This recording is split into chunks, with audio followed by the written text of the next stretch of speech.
Excuse-moi, Donnarumma, est-ce que tu peux quitter mon club, s'il te plaît? Est-ce que tu peux partir de mon club, s'il te plaît? Je te le demande comme un service, vraiment. Pars. Vraiment, pars. Rentre. Qui rentre? Non, c'est terrible. Tu peux pas plomber un collectif comme ça, c'est pas possible. C'est pas possible. Mais quelle intro! Quelle intro! C'est terrible. Ah, c'est Femi. terrible. C'est terrible. Quelle intro! Générique.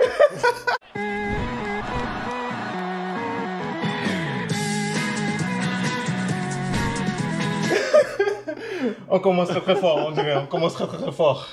On espère que vous allez bien les replayers parce que vraiment, voir ça ce soir, voir ça, c'est terrible. Honnêtement, j'étais en train de dire à Anderson avant qu'on commence le débrief que à 2-0 à la 30e, je me dis que voilà, on va revivre un St. James Park, on va reprendre la marée, ça va être terrible.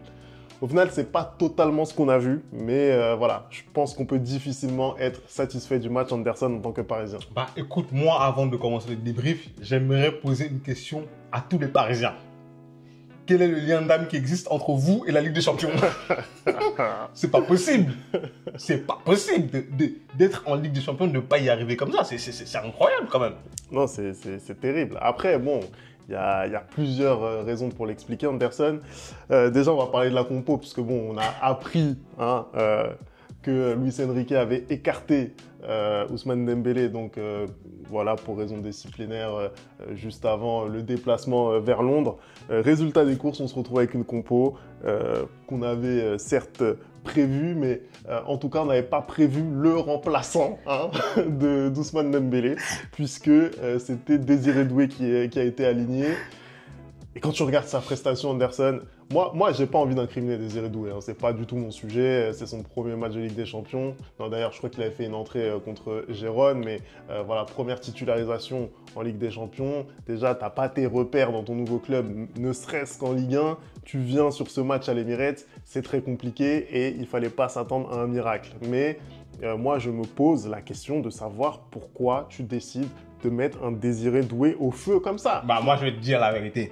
Moi je pense que Luis Enrique, comme l'a dit Kendrick Lamar, I hate the way that you walk, the way that you talk, the way that you dress.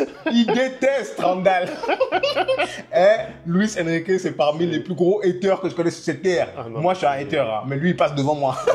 Non, c'est terrible, c'est terrible, c'est terrible. Honnêtement. Il a montré à Randall que quoi qu'il arrive, c'est pas son choix. Mais c'est ce que je te dis. Moi, de ce que je vois depuis le début de la saison, j'ai l'impression qu'il lui fait pas confiance du tout. C'est-à-dire que déjà, comme tu le dis, on apprend qu'il y a l'absence de Ousmane Dembélé pour des raisons disciplinaires, alors que nous, on avait fait notre vidéo d'avant-match et j'étais en train de dire que Dembélé et Barcola, c'est indéboulonnable. Ah bah, Luis Enrique, il m'a prouvé le contraire. Et à juste titre, on a refait la formation et on s'est dit que normalement, ça devrait être Randall qui allait être titularisé dans ce trio de tête, d'attaque, pardon, mais non, il préfère Désiré Doué parce que pour lui, Randall n'est pas un titulaire de cette équipe-là. Sur le match maintenant, Anderson, parce que bon, il y a la compo, après il y a ce que les hommes font sur le terrain. T'as pensé quoi, toi, du match du Paris Saint-Germain?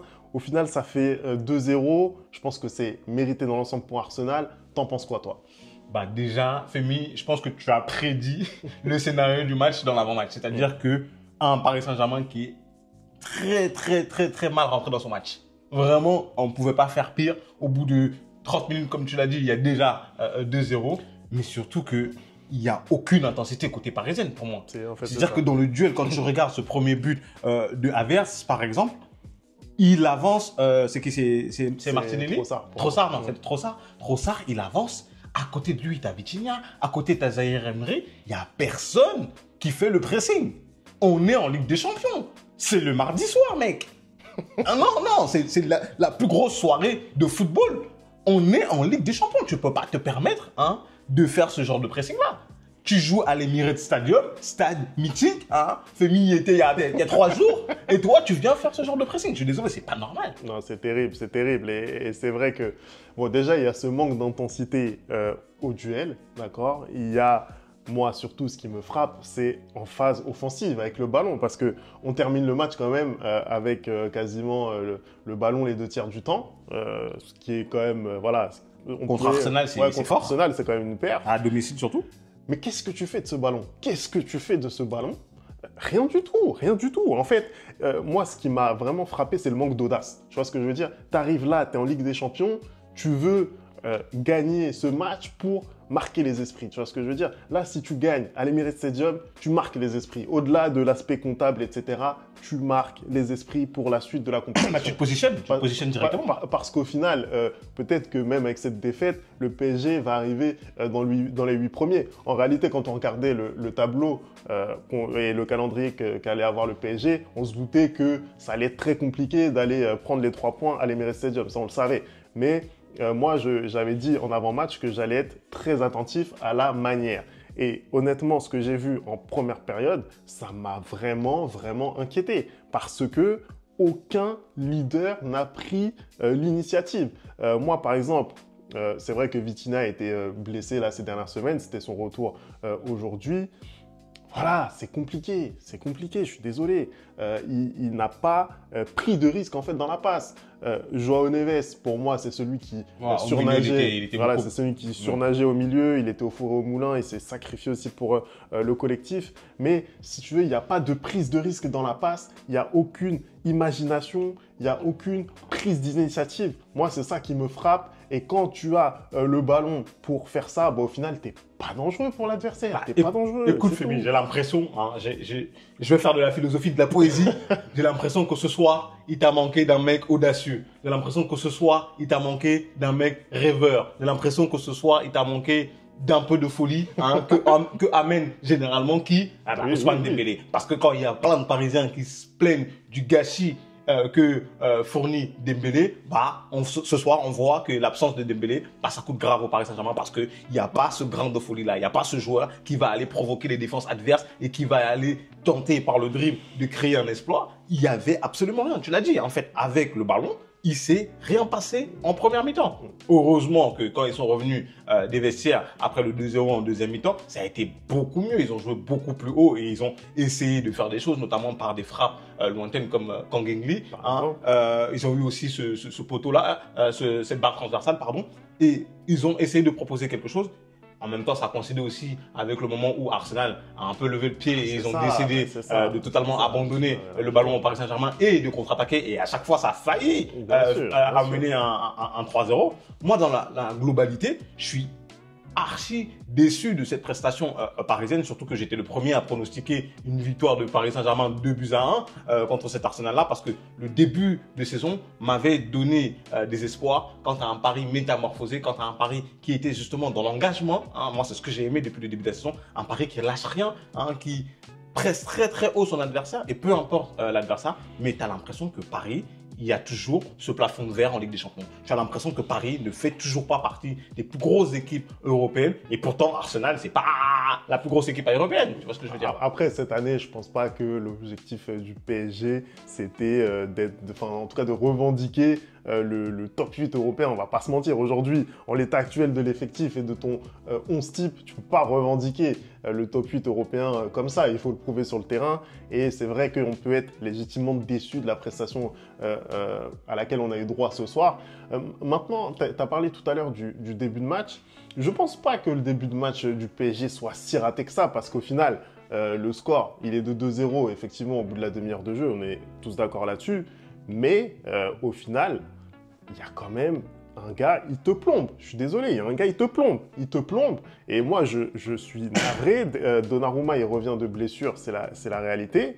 Mais il te plombe. Attention, on va pas quand même mettre le tout sur Donnarumma. Parce que quand on a fait l'avant-match ici, moi, je t'ai dit que pour moi, la principale clé du match, ça allait être les coups de pied arrêtés et les ballons aériens.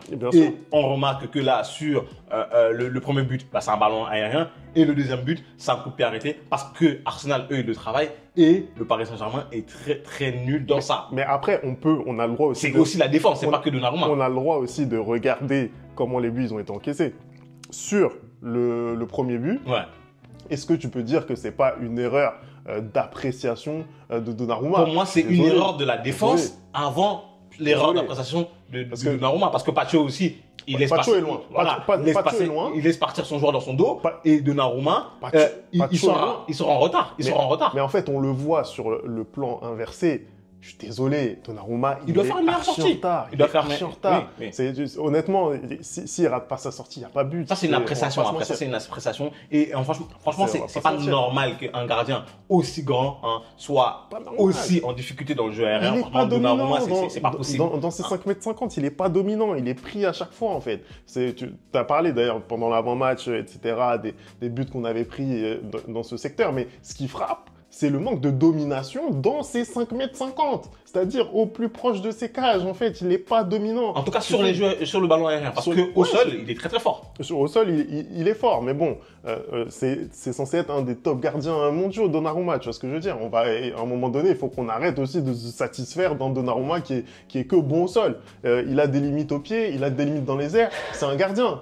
Frérot, t'es gardien, frère, à un moment donné, tu vois. Donc, il y a ça. Sur le deuxième but, même chose. Il peut mieux faire. Ouais. Il fait semblant.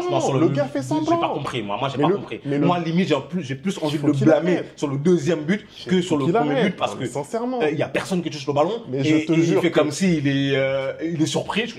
Sincèrement, je suis sur la ligne, je fais mieux que ça. Non, mais je te dis la vérité. Je suis sur la ligne. Sur le deuxième but, je fais mieux que ça, frère. Je te le dis. Je fais mieux que ça. Je fais mieux que ça. Pourtant, Dieu sait que je suis archi nul au cage. Tu vois ce que je veux dire? Non, mais c'est pas normal pour un gardien de ce niveau-là, en effet, de se faire surprendre comme ça sur le deuxième but. C'est pas normal. Moi, sur le premier but, je peux comprendre que c'est une erreur d'appréciation, que tu sors en retard. Mais le deuxième but, normalement, justement, tu dois être rassurant parce qu'il y a absolument personne qui touche le ballon. Et toi, tu te fais surprendre par un vieux coup franc. Il y a même pas de puissance là-dedans. Il y a même pas d'effet. Il y a rien. Mais c'est ça, en fait. Parce que, encore une fois, il y a eu même à un moment donné une combinaison d'Arsenal où Sakai met le ballon un petit peu trop loin et Trossard peut pas s'en emparer. Ouais. Ça, c'était une vraie combinaison. Ça, c'était vraiment la plus-value d'Arsenal sur cette phase de jeu là, tu vois. Mais sur le coup franc qu'on prend là, je suis désolé, t'as pas le droit de le prendre. Et ça ressemble même pas au coup franc qu'on a l'habitude de prendre. Je suis désolé. Et là-dessus, Donnarumma, pour moi, il est archi fautif. Si maintenant, on revient un petit peu sur les prestats individuels Anderson, moi, je voulais mettre en avant quand même, parce qu'il y a un petit peu de positif. Moi, j'aimerais mettre en avant la prestation de Pacho. Je pense qu'on l'attendait. C'était le premier gros test avec des joueurs offensifs de très grande qualité. Il répond, pour moi, il répond. Je trouve que dans le duel, il est présent, il ne se cache pas. Alors bien sûr, tu l'attends pas forcément dans la relance et on a vu un petit peu de déchets de ce côté-là. De toute la défense d'ailleurs. La défense parisienne a eu énormément de mal à ressortir les ballons et aller inquiéter Arsenal au milieu de terrain. Mais en l'occurrence, Pacho, tu l'attends pas forcément dans ce registre-là. Pour le reste, moi j'ai trouvé quand même, c'était intéressant. J'ai trouvé qu'il a amené beaucoup plus de leadership que Marquinhos, je suis désolé. Pacho, quand il intervient, en fait, il essaye d'anticiper, il essaye de mettre le pied en premier. On voit ses courses sont vers l'avant, il défend en avançant. Donc ça, j'ai trouvé ça intéressant, tu vois. Tout n'est pas parfait, mais pour moi, c'est une satisfaction de ce match. Ensuite, il y a eu le choix Kang-in Lee, on avait parlé... Qu'est-ce que tu as pensé de son match? Honnêtement, moi j'avais dit en avant-match, c'est très sympa de faire un bon match contre le Stade Rennais, mais le Stade Rennais, ils ont rien montré en cette saison 2024-2025. Ce soir, tu peux pas dire que Kang-in Lee, il est pas bon. Mais Kang-in Lee, tu peux pas dire qu'il est pas bon. Mais Kang-in Lee devient bon quand il passe sur le côté. Oui, moi je trouve que dans la ligne d'attaque, c'est le meilleur ce soir. C'est le moins mauvais. C'est le moins mauvais. C'est le moins mauvais parce que vraiment, c'est très très compliqué l'attaque ce soir. Mais j'ai trouvé Kang-in Lee beaucoup plus pertinent quand il est passé sur le côté. Le travail de dédoublement avec Achraf Hakimi, très intéressant offensivement. Mais je suis désolé, en qualité de faux numéro 9, c'était un désastre. C'était un désastre, on va pas se mentir. Il a été totalement bouffé par la charnière après, c'est aussi des Gunners. L'opposition que justement les Gunners mettaient, vraiment avoir comme ça Saliba dans la défense centrale et Gabriel, c'est pas du tout facile. Donc lui, avec son petit gabarit, moi je pensais qu'il pouvait faire des choses, mais tu l'avais dit avant, il s'est fait totalement manger. moi, j'aimerais que tu me parles aussi de la rentrée de Randal Kolo Muani. Est-ce que tu trouves que quand il est rentré, ça a équilibré un peu plus les choses pour le Paris Saint-Germain et que la formation, elle était un peu plus cohérente du coup? Honnêtement, j'aurais aimé le voir au début du match parce que sans parler vraiment de sa presta, voilà, il joue 30 minutes, il fait des bonnes choses, des choses qui sont moins bonnes. Mais on voit clairement qu'il manquait un point de fixation. On le voit, c'est clair et net. Je suis désolé. Aujourd'hui, Kolo Muani, c'est le gars qui est disponible dans ton effectif qui répond le plus à ce genre de critères. Tu vois ce que je veux dire? Tu peux ne pas aimer Randal. On est d'accord sur le fait que voilà, c'est pas le grand attaquant qu'on pensait acheter à 90 millions d'euros. Mais maintenant, tu l'as. Tu vois ce que je veux Petit dire? à petit, on y arrive. Maintenant, tu l'as. Il va le dire à la fin de la saison. Maintenant, tu l'as, tu dois l'utiliser. Et je suis désolé, mais pour moi, il fait encore une entrée qui est correcte. Et si il avait joué l'ensemble du match, je pense que ça se serait mieux passé, même pour les gens qui sont autour de lui. Tu sais que moi, j'aime beaucoup le casser du sucre sur le dos. Mais là, pour le coup, ce soir, je suis obligé d'être d'accord avec toi. Je pense qu'il aurait... je trouve que c'est pas un joueur technique. Et là encore, même dans sa rentrée, je trouve qu'il y a beaucoup de ballons qui gâchent, qui pourraient mieux bonifier. Et je trouve qu'il n'a pas, comment dire, il n'a pas ce sens du but inné. Hein. À chaque fois, par exemple, il y a un tir, il se retrouve en contre, il anticipe mal et tout. Mais je pense que si il avait été titulaire dès le début du match, il aurait eu le mérite de peut-être un peu plus peser sur la défense. C'est le seul qui secoue le cocotier. Il aurait un peu plus pesé sur Gabriel et Saliba. Et il y aurait peut-être eu d'autres aspects du jeu, par exemple, qu'on aurait pu voir, par exemple des centres, hein, tout simplement dans le jeu aérien. Peut-être que Paris aurait essayé un peu plus dans le jeu aérien parce que sur le jeu au pied, ça marchait clairement pas. Donc, oui, ce soir, j'ai envie de le dire, je pense qu'il y aurait mieux fallu titulariser Kolo Muani, surtout quand on voit la prestation en première mi-temps de Kangin Lee.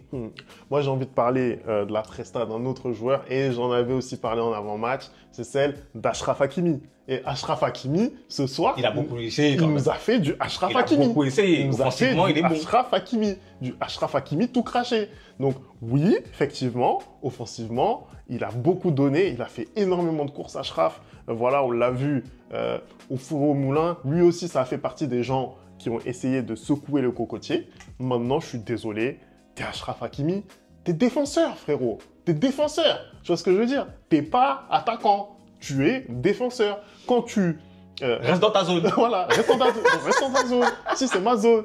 Mais au-delà de rester dans la zone, c'est surtout... Moi, c'est les erreurs techniques. Je suis désolé. Franchement, tu peux pas faire ça. Non, mais t'as l'impression quand même que ce soir, il n'y a rien qui allait. Il n'y a rien qui allait. Parce qu'on sait que techniquement aussi, Achraf, c'est fort. On sait que techniquement, mais je suis pas si sûr. Moi, je suis pas si sûr. Moi, je suis pas si sûr que ça. Je suis pas si sûr que ça. Techniquement, vraiment, si on parle de technique pure, je suis pas si sûr que Achraf Hakimi, c'est fort. Moi, je l'ai vu au Real. Hein. Moi, je l'ai vu à Dortmund. Non. Achraf Hakimi, c'est quelqu'un qui a du coffre. C'est quelqu'un qui va t'apporter offensivement par ses courses, par ses dédoublements. Non, moi, je te parle de techniquement. Je te parle avec un ballon. Je suis pas sûr qu'Achraf, c'est le plus à l'aise au monde. Je te le dis. Vraiment, Achraf, c'est très limite. En tout cas, il y a beaucoup de gens qui aimeraient l'avoir dans leur club. Voilà. Je dis ça comme ça. Peut-être. Mais en tout cas... Vivez-le au quotidien, Achraf Hakimi. Parce que Achraf, c'est très sympathique, etc. Il fait des courses, il fait des machins. Mais à un moment donné, tes défenseurs, tu dois aussi penser à ce qui se passe derrière. Tu dois aussi penser à apporter de la sécurité à ton équipe. D'autant plus quand tu as ce statut-là dans cette équipe. Je suis désolé, c'est un match vraiment... c'est tout Achraf Hakimi, ce qu'on a vu résumé ce soir. Donc pour moi, c'est un match très mitigé pour Achraf Hakimi. Même pour l'ensemble du Paris Saint-Germain, parce que de l'autre côté aussi de l'aile, Nuno Mendes, ce soir, ça a été compliqué face à Bukayo Saka. Même si je trouve qu'en deuxième mi-temps, il s'est quand même un peu plus repris. Mais je trouve qu'en première mi-temps, il y a plein de fois où il ne met pas l'engagement qu'il faut. Il y a plein de fois où il se fait passer assez facilement. En fait, pour moi, c'est la prestation collective ce soir qui n'est pas bonne du tout. Non seulement l'entraîneur s'est trompé, mais aussi les joueurs sur le terrain, c'était difficile. On va dire que c'était un jour sans. Mais après, de là à remettre en question tout ce qui s'est passé depuis le début de la saison, moi, je n'irai pas jusque-là quand même. Surtout que on voit en réalité, quand ils veulent jouer, on voit qu'il y a quand même de la matière. L'équipe n'est pas nulle. Mais je pense que déjà, dans l'approche du match, on n'a pas été bon. On n'a pas eu ce courage, j'ai presque envie de dire, pour aller au bout de nos idées, en fait. Ça pose un réel problème quand tu es le PSG, tu dois montrer de la personnalité. Ça a clairement manqué en première période. Donc, effectivement, c'est difficile d'analyser et voilà, d'apporter plus de valeur que ça à la deuxième période, étant donné que le score était quasiment fait pour Arsenal. Mais la réaction te fait comprendre qu'il y a de la matière dans cette équipe. Il y a de la matière. Là, il va y avoir 2 réceptions en Ligue des Champions d'affilée.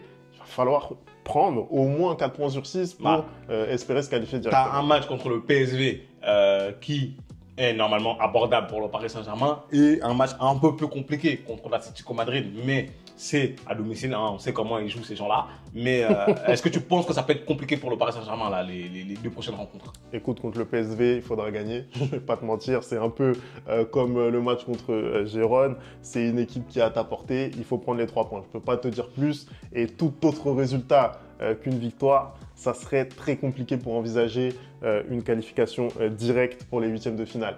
Ensuite, contre l'Atlético, on a débriefé ensemble le match contre le Real Madrid.